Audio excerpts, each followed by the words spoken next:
जो हमारे संतों ने कहा है वो अलग चीज है। वो तो सिद्ध लोक का वर्णन करते हुए कहते हैं कि सिद्ध लोक के अंदर जब आप गुजरोगे अनेकों सिद्ध नजर आएंगे, आपको सुगंध का एहसास होगा, आपको स्पर्श का एहसास होगा कि कहीं आपको कोई स्पर्श कर रहा है, कोई हाथ को छू रहा है, कोई पैर को छू रहा है, कोई कहीं शरीर को छू रहा है। ये एहसास आपको होंगे। उन्होंने वर्णन करके बताया है, लेकिन हम उनके वर्णन को समझ ना करके मन मर्जी के अनुसार उस वर्णन को अपने शब्दों में, अपने सपनों में ढाल करके मन को संतुष्ट करने के लिए, अपने आप को दिलासा देने के लिए, हालांकि जानते सब हैं कि किसने कितनी साधना की है, कि कितना समय साधना में लगाया है, कितना समय हमने गफलत में खोया है। हमारे संतों ने कहा है कि कम से कम छठा हिस्सा दिन का, यानी 6 भागों में दिन को बांट लिया जाए, कम से कम इतना तो करो। जब आप इतना नहीं कर पाओगे तो आपसे ये उम्मीद कैसे करें कि आप जीवन मुक्ति के लिए प्रयास कर रहे हो। ये बड़ा मुश्किल काम है। फिर आपके लिए समझना भी और समझा पाना भी, इन चीज़ों से ऊपर उठ पाना भी, इन चीज़ों से बाहर निकल पाना भी। इसीलिए मैं कहता हूँ कि आप, मैं जो बोलता हूँ उसे समझने का प्रयास करें, उसे सुनने का प्रयास करें, क्योंकि बहुत से लोग सुन नहीं पाते।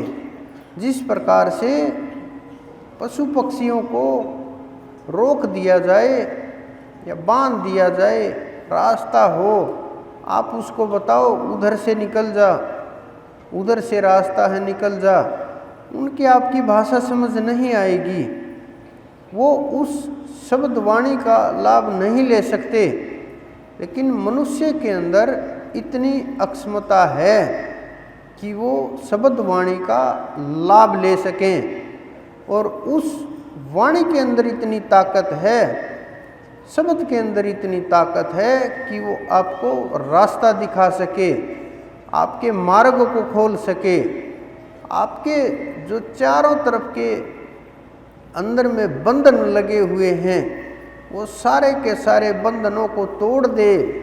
इतनी अक्षमता होती है, क्योंकि ये जीव जब जागता है फिर आत्मा और परमात्मा के बीच में कोई भी नहीं आता। सब के सब जो परेशान करने वाले हैं वो मित्र भाव करने लगते हैं, वो नज़दीक आने लगते हैं, वो समझने लगते हैं कि ये वहाँ का राही है, ये मार्ग में रुकने वाली आत्मा नहीं है। जब ये समझ में आएगी तो सब रास्ते खोल देंगे, लेकिन उसके लिए हमें खुद के ऊपर काम करना पड़ेगा, ईर्ष्या द्वेष से आगे बढ़ना पड़ेगा। और जब तक इन चीज़ों से बाहर नहीं निकलेंगे, कौन क्या कर रहा है, कौन क्या बोल रहा है, कौन क्या खा पी रहा है, किसके अंदर क्या कमी है, कौन कैसा व्यवहार कर रहा है, वो क्या सोच रहे हैं, हमारे बारे में कौन क्या सोचेगा, ये छोटी छोटी चीज़ें आपको रुकावट पैदा करेंगी साधना में। सत्संग में आना,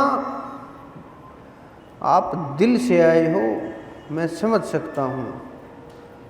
सत्संग में आना बहुत बड़ी बात है, बहुत बड़ी बात, पहुँचना ही बड़ी बात है, और सत्संग को सुनना उससे भी बड़ी बात है। और सत्संग में बिना सोए बिना आलसी हुए ध्यान से सुनना, वो उससे भी बड़ी बात है। अगर आपने इतना भी कर लिया तो ये छोटे मोटे रोग तो आपके आसपास भी नहीं आएंगे, जिनसे आप भयभीत हो, जिनसे आप परेशान हो, ये रोग आसपास नहीं आएंगे, हो ही नहीं सकता। लेकिन ये भी निश्चित है कि अगर नाम का बीज पड़ा और आपने इतना कर लिया कि बस ध्यान से सुन लिया, मात्र महीने में एक बार जितना आप कर सको, तो भी आपको मनुष्य बनने से कोई नहीं रोक सकता। ये निश्चित है, क्योंकि रास्ता शुरू हो जाएगा, मुक्ति का बीज शुरू हो जाएगा। और जब मुक्ति का बीज डल जाए तो फिर उसको उगने से कोई नहीं रोक सकता। नाम का जो बीज होता है उसके अंदर बहुत ताकत होती है। ये नाम क्यों दिया जाता है? बहुत लोगों के अनेकों सवाल हैं कि नाम क्यों लें, क्यों दिया जाए, क्या कारण है इसका, ये संत लोग क्यों देते हैं, क्या मिलता है इससे, अनेकों अनेक प्रकार के सवाल। ये एक कारण होता है, सबसे मुख्य जो कारण होता है, गुरु और शिष्य का जो संबंध होता है वो रिश्ते नातेदारों की तरह से नहीं होता। गुरु का जो संबंध होता है वो अनेकों अनेक जन्मों का संबंध होता है। और जो गुरु प्रदान करते हैं नाम के माध्यम से प्रदान करते हैं।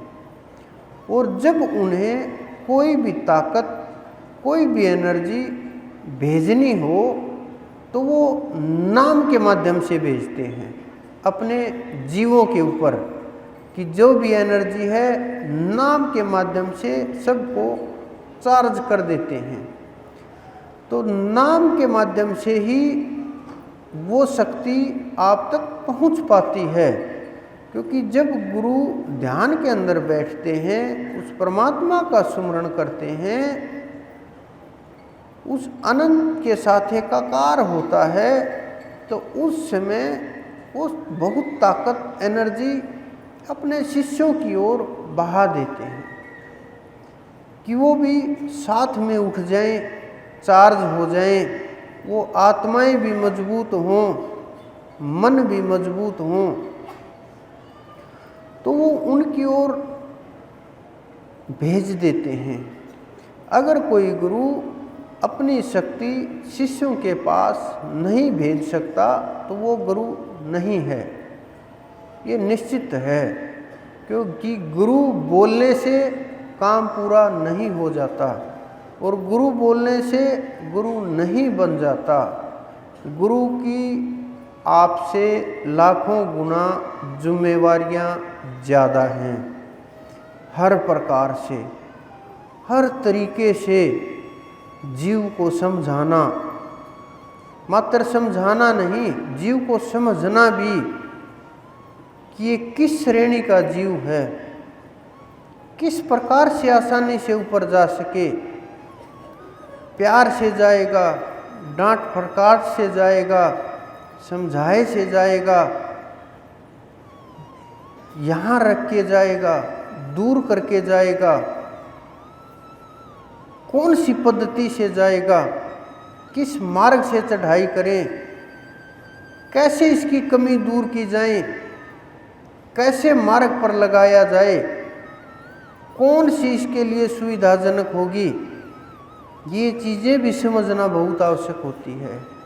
किस प्रकार से इसका अहंकार तोड़ा जाए, कौन माध्यम बनाया जाए, कौन रास्ता खोला जाए, किस प्रकार से इसके भ्रम को दूर किया जाए, किस प्रकार से इस भूले भटके जीव को फिर से जगाया जाए।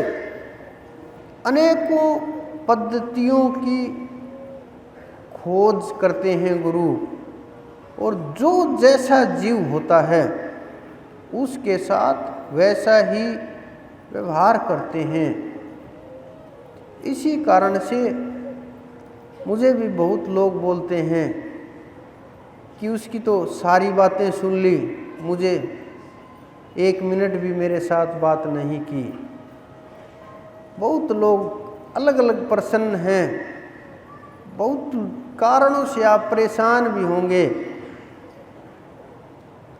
क्योंकि अनेकों लोग, अनेकों मन, अनेकों बुद्धियाँ, फिर उतने ही प्रसन्न, उतनी ही सोच, उतने ही विचार, क्योंकि सब अपना अधिकार समझते हैं, सब अपनापन समझते हैं। कुछ लोग रूठ भी जाते हैं, आकर के मुझे बोलते हैं कि हम तो रूठे हुए हैं, लेकिन फिर समझ करके अपने आप मन भी जाते हैं। जो लोग रूठ करके 5, 7, 10 साल पहले चले गए, वो फिर आ जाते हैं, फिर हम रूठ जाते हैं। ये चलता रहता है खेल जीवों के साथ। लेकिन जो नाम की ताकत होती है, जब आप उसको समझ पाएंगे, उस सत्ता को समझ पाएंगे, नाम से पहले साधना शुरू करना बहुत आवश्यक है, बहुत आवश्यक है। क्योंकि अगर आपने साधना शुरू नहीं की तो आप अपना समय खराब कर रहे हैं, आपका समय निकल रहा है। इतना कीमती समय एक एक पल व्यर्थ निकल जाएगा। कोई नहीं पूछेगा, कोई नहीं संभालेगा, जाने के बाद राख बन जाती है। आप देखो, मैंने वो घाट देखा जहाँ बोलते हैं कि हरिश्चंद्र उसका चौकीदार बन गया था। छोटा सा घाट है, ज़्यादा बड़ा नहीं है। आप लोगों ने, बहुतों ने देखा होगा कि राजा भी वहाँ शमशान का चौकीदार लगा, कि उस परमात्मा को एक पल लगता है राजा से रंक बनाने में और रंक से राजा बनाने में। अनेकों उदाहरणों से ये इतिहास भरा पड़ा है, लेकिन हम ना उदाहरणों से सीखते हैं, जो आपके सामने है उसको देख करके भी नहीं सीखते हैं। हम अंधे को देख करके भी नहीं सीखते हैं कि परमात्मा ने हमें कितनी कृपा की है कि हम देख करके सारी चीज़ों को पता कर सकते हैं। किसने क्या पहना है, कैसी प्रकृति है, क्या रंग है, क्या रूप है, सब की सब चीज़ें आप देख करके भी आंख बंद कर लेते हो। समझ नहीं पाते कि वो अनंत, वो पूर्ण परमात्मा रोम रोम में रमने वाला, जीवों को जगाने वाला, कृपा करने वाला इतना विशाल है, इतना अनंत है, इतना कि वर्णन नहीं किया जा सकता। क्योंकि जहाँ तक, कहीं तक भी, जहाँ तक आप सोच सको, कहीं तक भी सोच लीजिए, वो सब की सब सोच माया के अंदर है। इससे जब आगे निकल करके जाओगे, तब जा करके चीज़ें समझ आने लगेंगी, रास्ता खुलने लगेगा। जब साधना करोगे, गुरु मिल जाएगा, अपने आप मिल जाएंगे गुरु। गुरु, जब गुरुपद प्रदान होता है तो जो जीव बिछड़े हुए हैं जन्म जन्म के, किसी न किसी माध्यम से उनको संकेत पहुंचते हैं।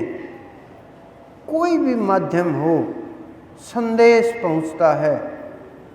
कि जब वो संदेश पहुँचेगा वो जीव खींचे चले आते हैं। जिसका जो जीव होगा, जिसको जहाँ इस जन्म में पहुँचना होगा, यानी जो देवताओं के तक पहुँचना होगा वो वहाँ तक जाएंगे। जिन्हें पितर तक की इस जन्म की यात्रा है वो वहाँ तक जाएंगे। लेकिन जो पूर्ण गुरु तक पहुँच गए वो मोक्ष के अधिकारी जीव हैं। उनका मोक्ष होने से कोई नहीं रोक सकता, बस वो खुद को ना रोकें, बस मात्र इतना। क्योंकि जब आदमी खुद ही खुद को रोक ले, खुद ही आगे बढ़ने से अपने आप को बांध ले, फिर खोलना बड़ा मुश्किल हो जाता है, बहुत मुश्किल हो जाता है, सबके लिए मुश्किल हो जाता है। मेरे लिए भी बड़ा मुश्किल काम है वो, क्योंकि जब खुद ही बांध लिया और खोलने ही ना दे फिर बहुत मुश्किल होगा।